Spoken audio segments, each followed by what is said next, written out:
इसका घात बताना है ना। ऐसे प्रश्न को सबसे पहले बना लेना, देखे और उसका आंसर बन जाए। तो कम से कम इसको याद रखना है, इसका घात कितना होगा, 2। 2 होगा ना। हाँ, तो इसमें नहीं गलती होना चाहिए, क्योंकि टेस्ट लिया गया था उसमें देखिए बिल्कुल प्रश्न जो हल्का था उसमें बहुत सारे बच्चे का गलती थी कि नहीं। ऐसा नहीं होना चाहिए। हाँ, तो इसका घात कितना हो जाएगा, 2 कि नहीं। अब यहाँ है, ये सभी बहुत इजी प्रश्न है। अब इसका सॉल्यूशन क्या होगा, तो x को x स्क्वायर से गुना करेंगे, कितना होगा, एक्स क्यूब, और फिर इस x को फिर 2x से गुना होता है तो 2x स्क्वायर। इसलिए इसका सही ऑप्शन क्या हो जाएगा, ए ही होगा, x cube plus 2x square.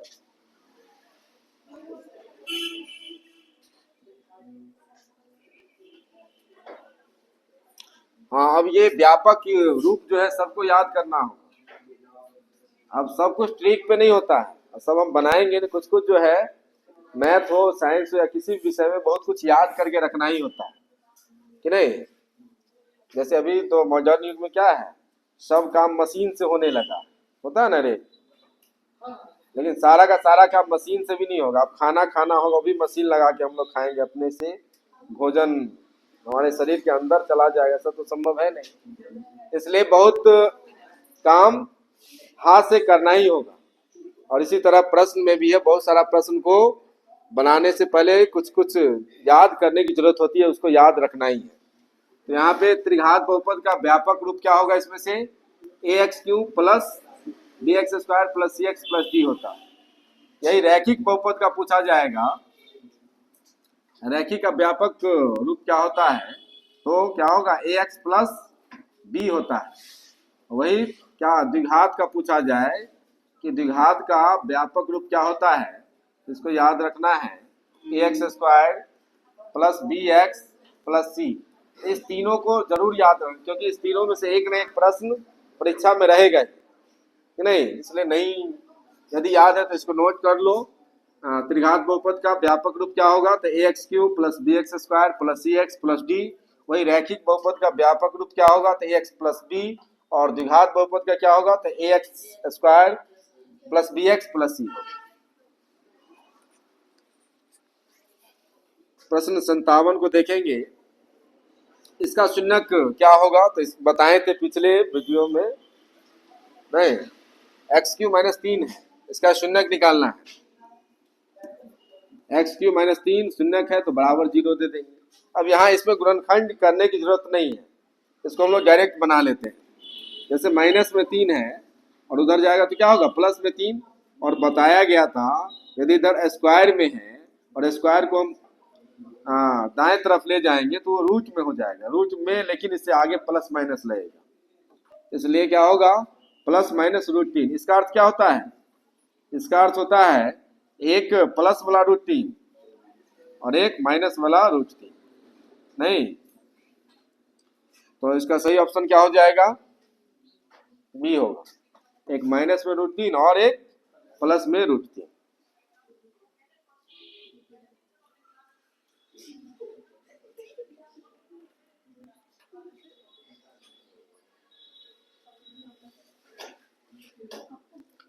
और 58 में है कि रैखिक बहुपद ए एक्स प्लस बी का ग्राफ एक्स अक्ष को किस बिंदु पर प्रतिच्छेद करता है।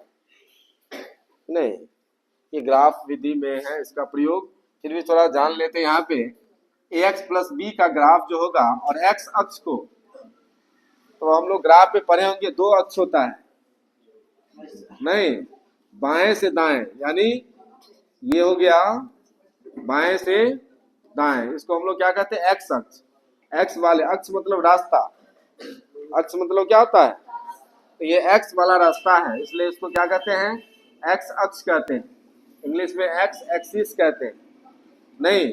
और ऊपर से जो नीचे का जो रास्ता है वाई और वाई गैस है, इसे हम लोग क्या कहते हैं, वाई अक्ष कहते हैं, वाई अक्ष, नहीं।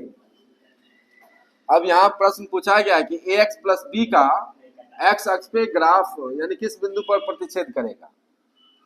तो ए एक्स बड़ा क्या है, ए एक्स प्लस बी और बराबर क्या करेंगे, 0 लिखेंगे और x बराबर माइनस बी बट्टा कितना a, क्योंकि x का वैल्यू कितना होता है, x अक्ष पर y का निर्देशांक क्या होगा मालूम है, ये चैप्टर 7 में है, याद रखना है, क्या रखना है याद, तो x अक्ष पर y का निर्देशांक यानी y का वैल्यू 0 होता है, क्या होगा, वही y अक्ष पर पूछा जाए कि y अक्ष पर x का वैल्यू कितना होगा 0, ये भी याद रखना है। वैसे चैप्टर 7 में इसका यूज है, लेकिन याद रखें x अक्ष पर y का वैल्यू 0 होगा और y अक्ष पर x का वैल्यू 0 होता है। यहाँ पे x अक्ष को किस बिंदु पर प्रतिच्छेद करेगा, तो y का वैल्यू हो गया 0, और इसमें याद ये भी रखना है पहले जो वैल्यू होता है किसका, x का होता है, पहले किसका वैल्यू होगा, पहले x का और बाद में y का होता है, नहीं तो यहाँ पे x अक्ष पर y का वैल्यू 0, तो बाद वाला इसमें 0 होगा, यहाँ भी 0 है, यहाँ भी 0 है और यहाँ भी, लेकिन x का वैल्यू कितना होगा, तो माइनस बी बट्टा ए, इसलिए इसका सही ऑप्शन क्या होगा, ए होगा, माइनस बी बट्टा ए और 0, जो x अक्ष पर इस वैल्यू को क्या करेगा, प्रतिच्छेद करता है। अब यहाँ पे y बराबर px का ग्राफ x अक्ष को प्रतिच्छेद करता है, तो ये बिंदु बहुपद के क्या कहलाएंगे, हाँ x अक्ष को प्रतिच्छेद करता है, तो उसका शून्य कहलाएगा, क्या कहलाएगा, शून्य कहलाएगा।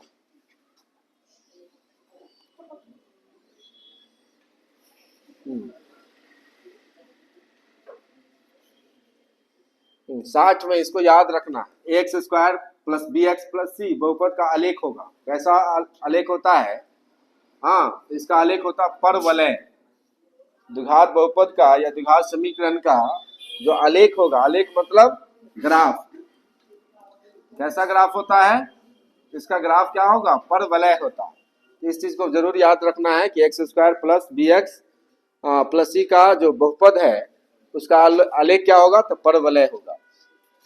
यहाँ है y बराबर 2x स्क्वायर प्लस 3 का ग्राफ x अक्ष को क्या करता है, काटता है, किस बिंदु पर काटेगा, तो क्या होगा, x अक्ष को, किसको काट रहा है, x अक्ष को, तो x अक्ष पे y का वैल्यू कितना होगा 0, क्या होगा 0 होगा, लेकिन और क्या 2x स्क्वायर प्लस 3 है, 2x स्क्वायर प्लस 3 बराबर क्या लिखेंगे 0, तो 2x स्क्वायर बराबर क्या होगा, माइनस 3 और x स्क्वायर बराबर कितना माइनस 3 बट्टा 2, इसलिए x बराबर माइनस 3 बट्टा 2 का क्या होगा, रूट में हो जाएगा, लेकिन यहाँ पे क्या है, माइनस में रूट 3 बट्टा 2 तो कहीं है ही नहीं, नहीं ना है, इसलिए यहाँ पे जो स्क्वायर ही स्क्वायर नहीं होना चाहिए। इसका आंसर देख लेते हैं, कितना बी है,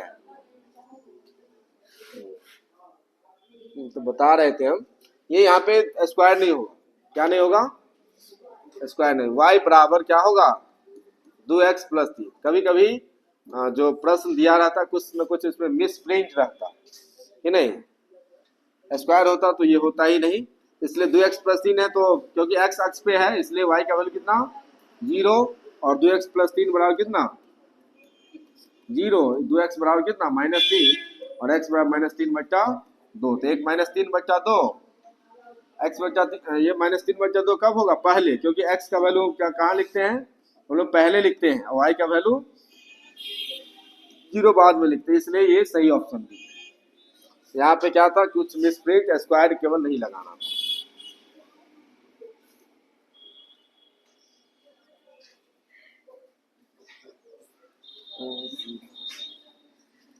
क्या हो गया,